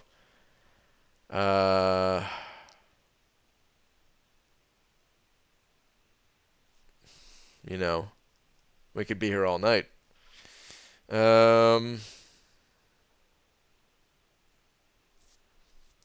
I think. Really, I do think the guides that were made at the time for becoming uncollected, I do agree that the content really hasn't changed that much. I think it is mostly about these new champions that come out. I think the biggest thing to remember, and just about the collector fight specifically, at least, I'm not sure if you're at the collector fight yet or in that quest, but the biggest thing about the collector fight that you can apply to basically any champion is you want somebody that hits hard, that does not have a long ramp-up time, because that fight, you don't always get a long ramp-up time. You know, someone like Stark Spidey is great because, you know, especially if you have a blade synergy or something, he... you know, he already starts out with a few poise charges, and you don't necessarily have to build up to 10. You can just grab a couple and still do really good damage. And he was kind of always the go-to example back then, especially because he had auto evade and stuff. Because that's the other part. So you want a hard-hitting champion. They don't necessarily need anything else other than the fact that they can hit really hard. Hulk is somebody I used in the past and stuff. The second most important thing is someone that has some type of auto-evade ability. So Spider-Gwen actually is one of the newer champions that is not really in these guides necessarily, because she was, her rework was post these guides basically. But she's an example of someone that hits hard without needing a ton of ramp up and has auto-evade to... Because you can't, man. Manually evading collector specials is good freaking luck, man. It is, when they're all unblockable and everything. and you don't really have a way to practice, it's probably not going to happen. And if it happens, it's going to happen once because you got lucky. So yeah, auto evade's great. The third most important thing I would say is some sort of power control. You don't, and again, you don't necessarily need all of this in the same champion, but if you have a champion that maybe doesn't have auto evade, but they can hit hard and they have power control, that can work out too. Just preventing the collector from getting to a special. So really any character that you can think of that hits hard and either has an auto evade or some form of power control, like that's the most ideal. And I think he also has abilities that prevent debuffs from sticking after a certain point. So I think you generally want them to actually just have hard hits and not necessarily big, hard-hitting debuffs. You're saying Nick Fury, Scarlet Witch, Crossbones, Ultron, Cap Infinity, Void, Korg, DDC? Daredevil Classic. Okay, it took a second to figure out what that was. All are 440s. Nick is 235, but Scarlet Witch is 550. You got to level up your account a little bit more. It's doable with those champions, but doable and you having a good time in there are two different things, because that content is really balanced around having like multiple 550s. You're going to want like at least 3 550s with you getting through that quest, getting to the collector. And I'm saying at least, you might want an entire team of them, really. So my best advice in this case is to be patient, actually. Be patient. Focus on just ranking up some additional champions before you go back in there. If you really wanted to like make a push and just get it done with these champions, it's doable. But it's likely going to take a bunch of resources. If this was your second account or something like that, and you were already a like Cavalier level player or something like that, then it wouldn't be so bad with the 440s. It'd be manageable, and that's why people like Seaton and other people that have their second accounts and stuff. That's why they can get through it so quickly. But if it was like their first time going through, it's rough with 440s, man. So you have a little bit of patience. Focus on ranking up champions that fit those similar roles to what I'm describing. Cap Infinity might not be a bad one because of his high block proficiency. So out of the champions that you listed, Scarlet Witch is good. She can get some big crits and has, if you're lucky enough, gets the power drain on the enemy. Someone like Void is not going to help you for that fight. Korg, no. Daredevil Classic, he's not bad, but I would invest into other champions even over him. I don't know how well Nick would do. I know a lot of his damage comes from bleeds, but he does hit hard just in physical hits when he's furious and all that. So I would say focus on Nick Fury and Captain Beardo, and then then go back in once those champions are rank 5. All right. So level up is on. Level up is on for the next 12 hours. Wait, maybe I shouldn't even level up anyone right now, because the gold event's gonna come, right? The gold spend. When does that start? It starts up after this time paradox thing, so like 10 a.m. Pacific, right? So I think there's gonna be overlap there. So actually, I'm not gonna level up a champion right now. I lied. It'd make more sense to just wait for the gold spend to come. Because I'm going to level a bunch of champs. So I might as well. There was one other thing I wanted to look at. Coat, I saw you were saying to look at some of the milestone rewards for... I think you were saying the basic, right?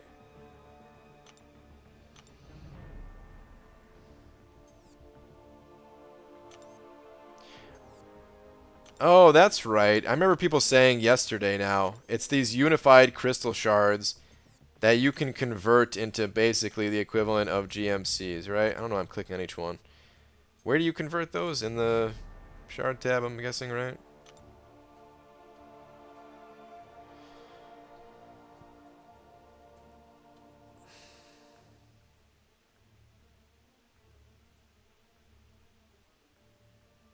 Oh, it was okay. Wait, was that just me? I could have sworn this said try for a 3-star, not 3 to 5. Hold on, I'm going back in the stream for a sec.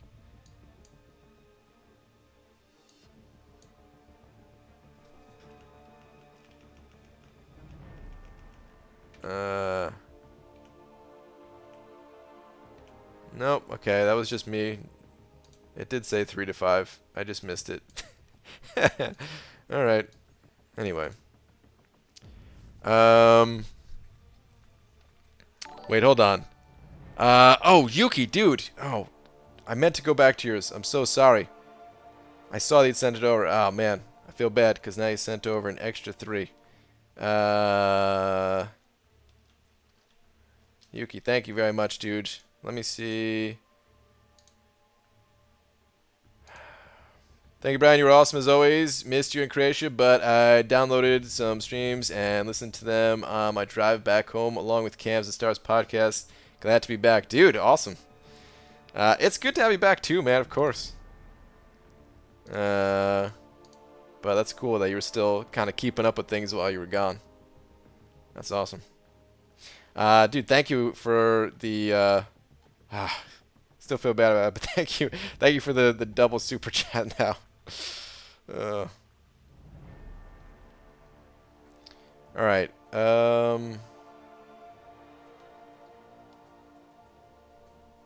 So what are the drop rates on these things, though? So it is a 5%. That's pretty good, man. Psyched about it. Yeah, let me focus on these milestones. Just passed the cop on a bicycle. I hope I used my turn signal correctly, or I might get detention. Whatever the hell they hand out. In any case, good night, BG. Alright, Last Guardian. Have a good one, dude. Wow. Detention. BG, any point to hoarding these gold crystals anymore? Possibly.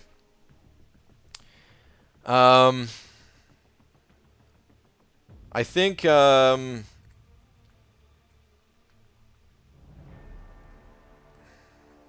think it's still a decent chance that in December we will get the Summoner Appreciation boost. We'll have to see, though. Or the Anniversary boost, or whatever they would call it. If you feel bad, open one Unified Shard Crystal now. JK. Well, you said JK, but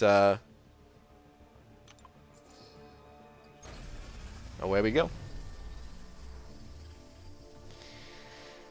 Those champs are the pool also. They aren't rare drops. Guys, I'm thinking we just land a 5-star thing or a 5-star duck right now. What do you guys think?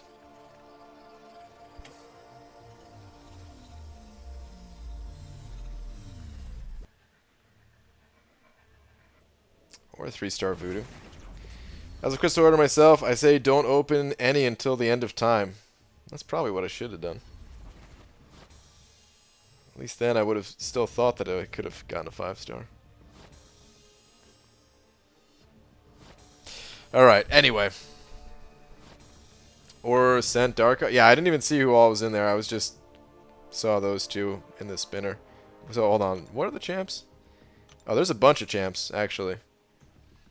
One of the following: Captain America, Winter Soldier, Red Skull, Thor, Loki, Hawkeye, Dormammu, Doctor Octopus. I don't know why I said it like that. Sentinel, Thing, She-Hulk, Doctor Voodoo, Taskmaster, Sabretooth, the Champion, Venom, Carnage, Night Thrasher, Darkhawk, Mr. Sinister, Spider-Gwen, Morningstar, Iron Man, Infinity War, Venom, the Duck, or Korg.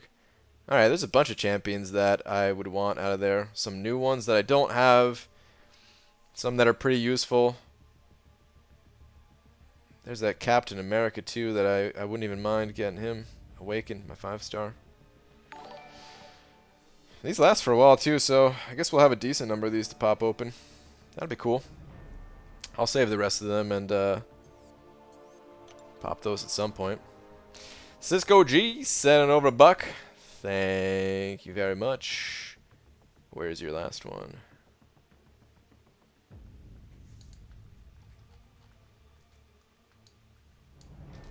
Hang on, hang on. Okay, what about thing for the collector BG? I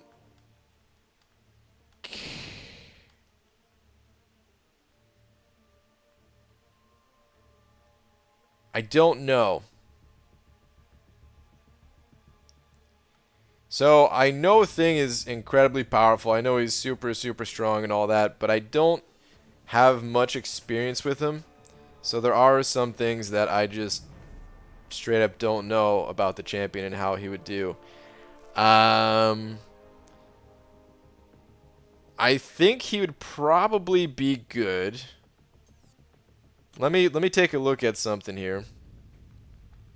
My guess is that he would probably be pretty darn good.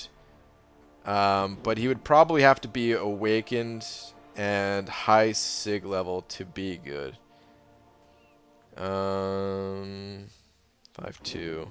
It's been a long time since I've just been in this quest in general. How's 5-star Diablo BG? Diablo is... Alright, so here's the collector. Yeah, that's what I thought. So this the two nodes in this quest, the two globals, plus 300% attack and health and plus 50% attack and health. It's still so crazy to me that they even designed Thing the way they did, knowing that content like this exists. I feel like he's probably just the ultimate answer to any quest that has this level of attack and health. Because if I understand it correctly, if he's awakened at high sig level, anytime you get hit, you're going to go into your safeguard, and you're just going to be indestructible, basically. Your content like this? What? So yeah, I think he just needs to be awakened high sig level. Would he be good with the champion synergy? I don't think I would play him that way. I think I would just play him the way of I'm indestructible. I'm Thing and I'm indestructible, and that's that. I would play it to get the rock charges built up initially, and then at least I think you wouldn't take very much damage. But again, I don't have the experience to know for sure if that's how it would work. 4-star doesn't cap the damage like a 5-star though. I think it's max 80%. I think it's max 90%, which is probably not enough because of how much damage you take.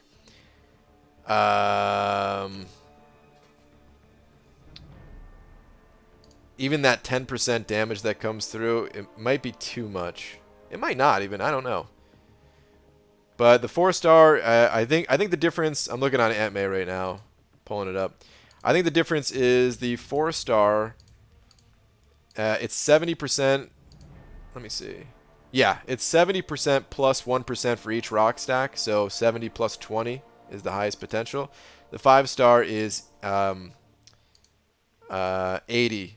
plus 1%. So he can get up to 100%. So yeah, I mean, I guess at the time of going through and becoming uncollected and stuff, you're probably not going to have a 5-star Sig 200 thing. So that's probably out of the question.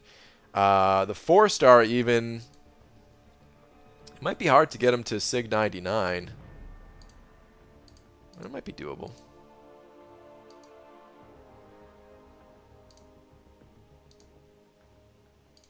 There's certain bundles that come around that give you tons of 6 stones.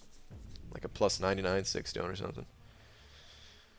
The 4-star doesn't cap the damage like a 5-star though. I think it's max 80%.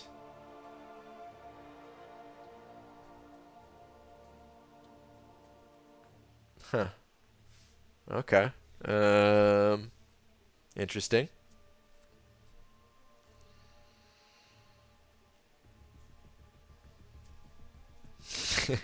I never tested, so yeah, I don't know how that would work. You just reread that? Oh, oh, never mind. I'm an idiot. All right.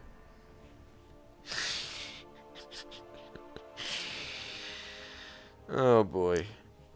I thought that was a separate comment, like trying to clarify that even though the numbers they say what they say, it somehow doesn't. It somehow has like an extra hidden limit to it. All right, I'm an idiot. Anyway, on that note of embarrassing myself, I've embarrassed myself enough tonight, and I'll come back to embarrass myself a little bit more tomorrow. Same time as always.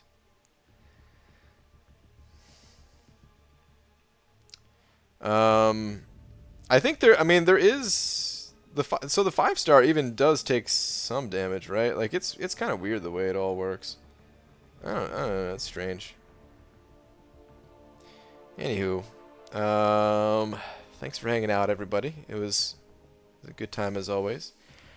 Jay Metz, thank you very much for being tonight's Big D. I appreciate that.